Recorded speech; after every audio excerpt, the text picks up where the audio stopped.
Avez-vous déjà rêvé de partir dans un autre monde, de vivre de fabuleuses aventures, de devenir un héros, d'avoir un harem composé de plein de jolies filles qui n'ont Dieu que pour vous, et d'être si puissant que rien ne pourrait vous résister?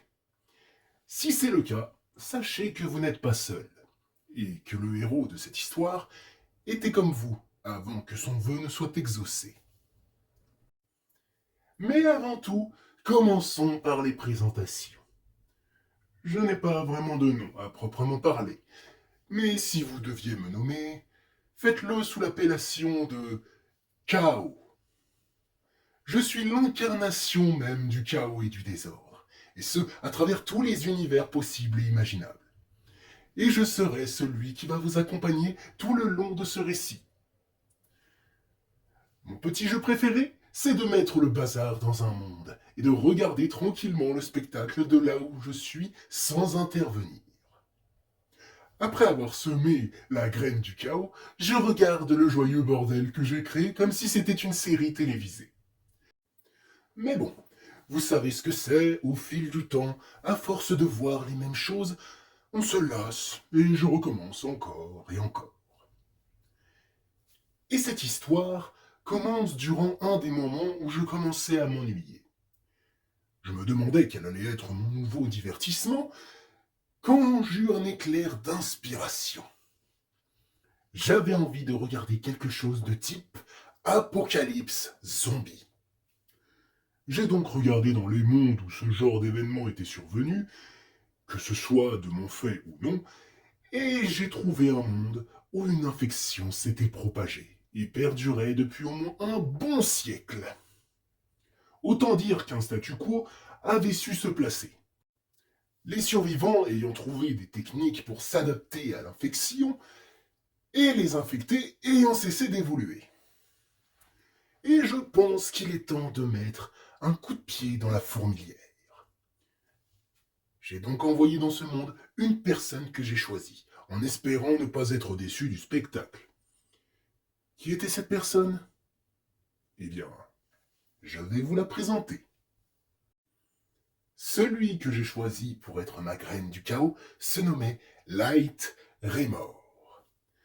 Un jeune homme de 20 ans, français, blanc, aux cheveux noirs de jet et yeux bleus, sans emploi, qui passait ses journées à jouer aux jeux vidéo, à regarder des films ou des séries, et aussi à faire de la musculation.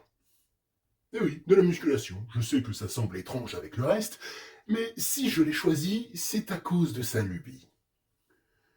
Il adorait les univers post-apocalyptiques, et notamment, je vous le donne en mille, ceux avec des zombies. Il rêvait qu'un jour, son monde soit dévasté par un virus ou quelque chose qui transformerait les gens en zombies. Toute sa vie, il s'était entraîné, avait imaginé toutes sortes de plans et avait consommé toutes sortes de divertissements liés aux zombies pour se préparer à cette éventualité.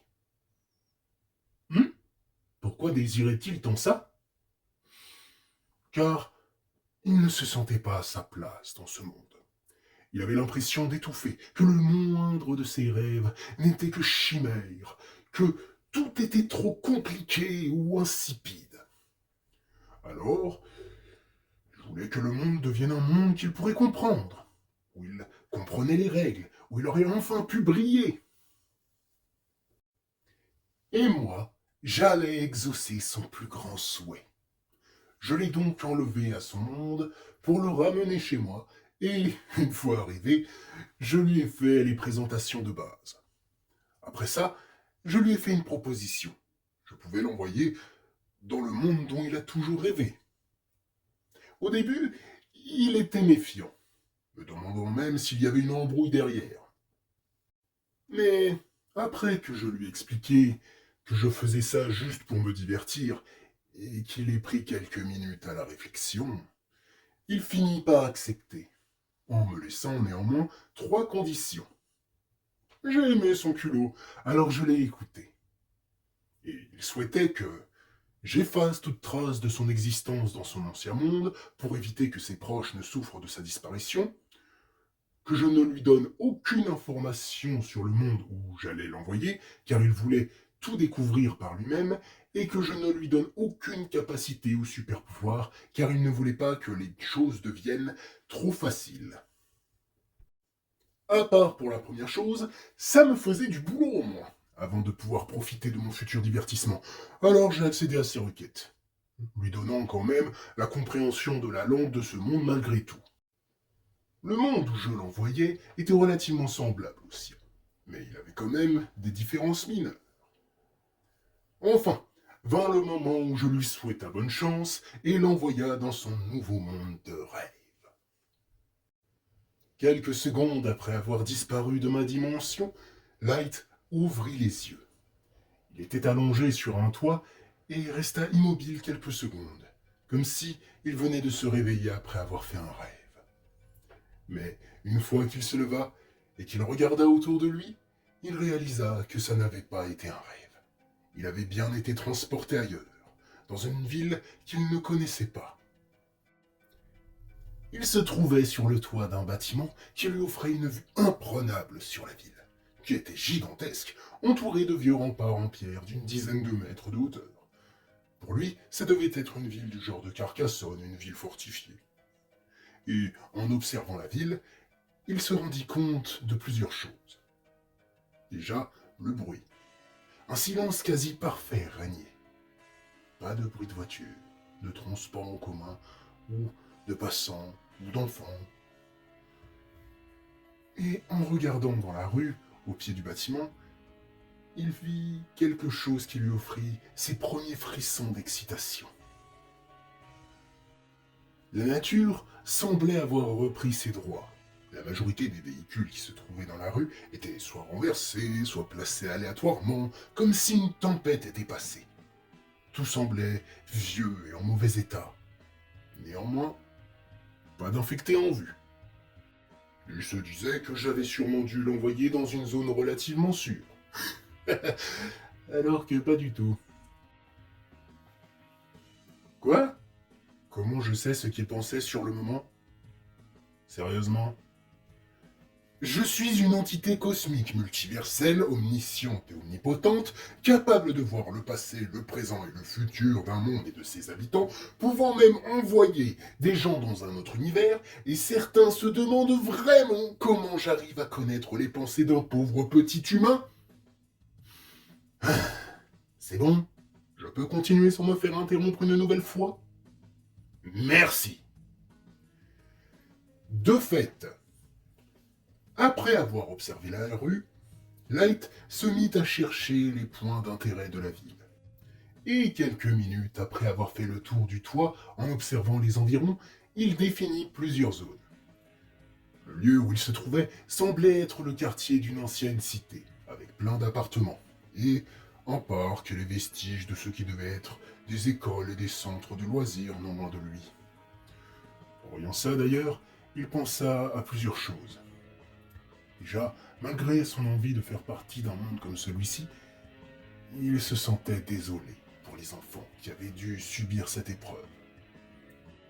Et ensuite, il espéra surtout qu'il ne croiserait pas d'enfants affectés. Il y avait aussi, là où il se trouvait, une ancienne zone commerciale non loin.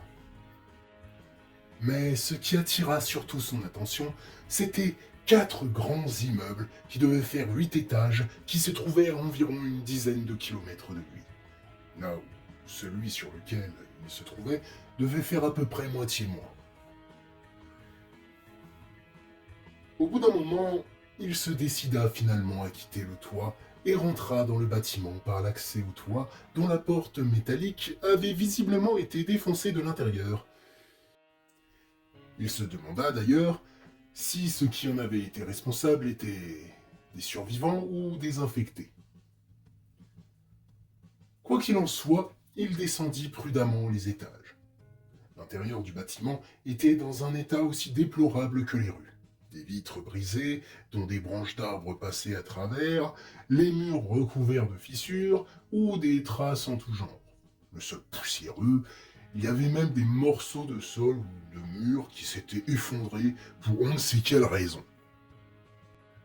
Pas de doute, soit il était dans le pire quartier du monde, soit il était bien dans un monde qui avait subi l'apocalypse. Mais soudain, il entendit un cri quelques étages plus bas. On aurait dit un cri de femme. Il se précipita jusqu'à l'origine du cri et rentra dans la pièce dont le cri venait. C'est là qu'il le vit, son premier infecté. On aurait dit un être humain, mais sa peau était recouverte d'écailles pâles, ses yeux étaient rouges et injectés de sang, les cheveux blancs et ses vêtements étaient en lambeaux. Mais surtout, il était en train d'attaquer une personne qui portait un poncho et un masque à gaz, et qui gémissait des efforts qu'elle devait faire pour repousser la créature avec la porte d'armoire qui lui servait de bouclier. Light sentit son sang bouillonner. À peine arrivé, il allait sauver une femme en détresse d'un infecté enragé. Il prit le premier objet qu'il trouva au sol et le jeta sur l'infecté avec force. Quand l'infecté regarda Light, celui-ci le provoqua en lui disant « Hé, t'as faim? Alors viens me bouffer, saloperie !» La seconde qui suivit, l'infecté se rua sur Light qui se mit à courir après un « Oh putain !» de surprise face à la vitesse de la créature. Il courait aussi vite qu'il pouvait, mais la chose le rattrapait petit à petit. Finalement, il entra dans la première pièce qu'il pouvait bloquer avec une porte et essaya d'empêcher l'infecté de rentrer, mais ce dernier se ruait violemment sur la porte, en grognant comme une bête enragée. La porte commençait même à céder, des bruits de craquement de bois et des fissures commençaient à apparaître. Light le savait désormais. C'était bien un infecté qui avait enfoncé la porte sur le toit. Il regarda autour de lui, mais rien ne pouvait lui servir efficacement d'arme pour se défendre face à une monstruosité pareille. Allait-il se faire dévorer à peine arrivé, se demandait-il. Il voyait ses rêves d'aventure, de survie et son fantasme du super survivant partir en fumée face à une telle puissance. Et pendant qu'il était dans ses pensées, la porte éclata et il se fit projeter en arrière par la puissance du choc. Il n'eut même pas eu le temps de se remettre les idées en place que l'infecté le maintenait au sol et avait abattu sa mâchoire sur l'épaule du jeune homme. Light hurla de douleur et essaya de se débattre par tous les moyens, mais l'infecté était trop fort, et même s'il avait arrêté de le mordre, celui-ci ne lâchait pas Light. Au contraire, il maintenait sa prise et regardait sa proie intensément, comme s'il attendait quelque chose. Light essayait encore malgré tout de se débattre, en vain. Le regard et la respiration rapide et bestiale de la créature le mettaient mal à l'aise. Chaque minute semblait durer une éternité, alors que Light sentait la fatigue le submerger de plus en plus fort. Finalement, l'infecté finit par le lâcher et partir sans même se retourner. Mais notre héros ne pouvait plus bouger un muscle, comme s'il était tout engourdi. Incapable de bouger et la fatigue se faisant de plus en plus ressentir, des larmes commencèrent à couler sur ses joues. Sa désillusion était totale. Lui qui se voyait déjà comme un futur survivant redouté et respecté par tous, il avait laissé son orgueil lui faire une erreur de débutant en essayant de sauver quelqu'un qu'il ne connaissait pas. Il se répéta qu'il n'était qu'un imbécile et qu'il ne voulait pas finir comme ça, jusqu'à ce qu'il finisse par s'évanouir. Il essaya de se battre pour bouger et rester éveillé jusqu'au bout, mais finalement, les effets du virus étaient trop intenses. J'avoue que je fus plutôt déçu de la prestation de notre jeune ami. Lui, qui avait passé la moitié de sa vie à se renseigner et à s'entraîner sur les apocalypses zombies, avait fini infecté en même pas 1 heure après son arrivée. Mais bon, maintenant qu'il était infecté, je pouvais au moins regarder ce qui allait se passer. J'avoue que j'étais curieux de voir les effets que le virus aurait sur lui, vu qu'il ne vient pas de cet univers. Et donc, son organisme n'était pas tout à fait pareil que celui des originaires de ce monde. Et en soi, j'ai bien fait de rester. Car c'est à partir de maintenant que les choses allaient devenir réellement intéressantes.